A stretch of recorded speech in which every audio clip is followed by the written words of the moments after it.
Hi and welcome to the last WoW Flash before Christmas, and the main news, I suppose, again with the Mythic race is that there are now 5 guilds that have killed it. So Method got first, of course, Exhaust is followed fairly close behind as expected.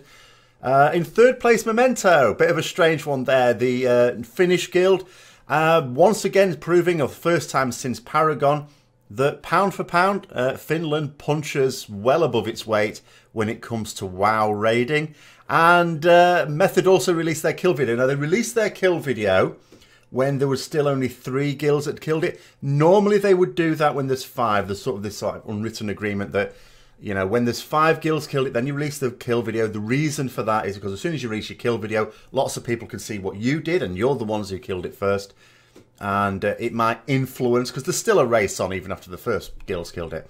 And the reason for them doing it a little bit earlier this time was because, well, the Chinese guild at Alpha, I think it is, were streaming their progress anyway, and they even had, apparently someone told me, a 3% wipe that they were streaming. So at that point, everyone's seen the fight anyway. So Method released their kill video. It's a little bit strange. The first comment when they killed it, rather than lots of nerd screams, yeah, world number 1, you know, the first comment was something like, oh, was that it?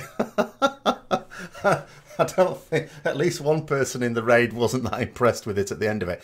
It did look, though, reasonably tricky. You know, obviously when you're watching it being done, it looked, it's easy, anyone could do that.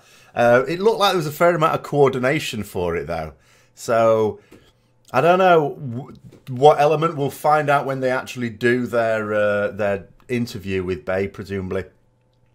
What the difficulty was, whether it was a very, very tight tuning, which it seemed to be, because, you know, that first week wouldn't go down in the first week, or was it the coordination, or was it a mixture of both?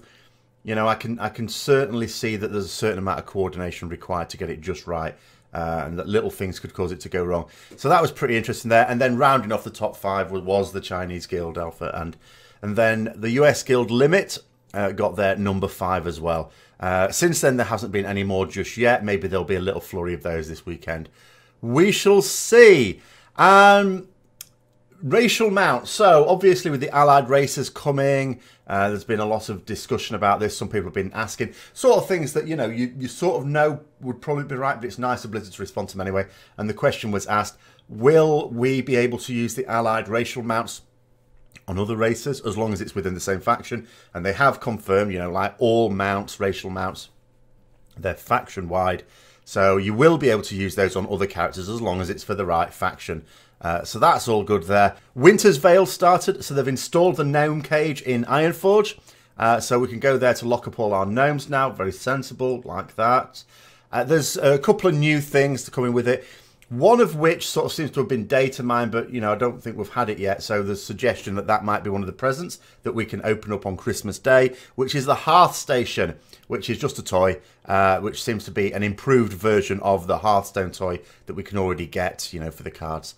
It doesn't do anything useful, of course. And there's also like a trinket that you can get from the Stolen Present if you do the Daily Grinch quest, which is upgradable. I don't think it's going to be that useful for geared characters, but it's, you know, it's usable at lower levels than level capped players as well, of course. And that's pretty much it in terms of what's going on at the moment. It's going to be fairly quiet. In terms of my channel, I will be streaming most days now that I've got my 2 weeks off starting from today. So there will also be streams on Friday. I'll update the schedule for that tomorrow, Thursday. It depends when you're watching this. And it's going to be, I'm going to be streaming something every day apart from Friday. Not Friday, behave yourself. Christmas Day, that's a Monday.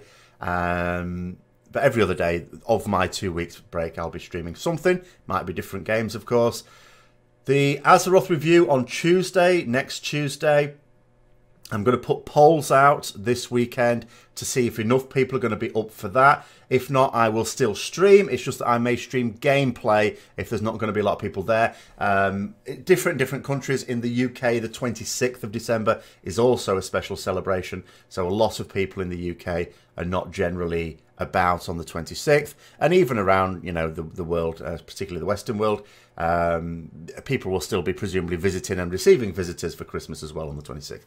So there may not be that many people actually listening into a discussion stream, so I may just change to a gameplay stream. But there we go. That's all the news for everything I think I can think of at the moment. So thanks very much for watching. If you've enjoyed it, don't forget to like, comment, subscribe and share with other people. And until next time, I'll see you later.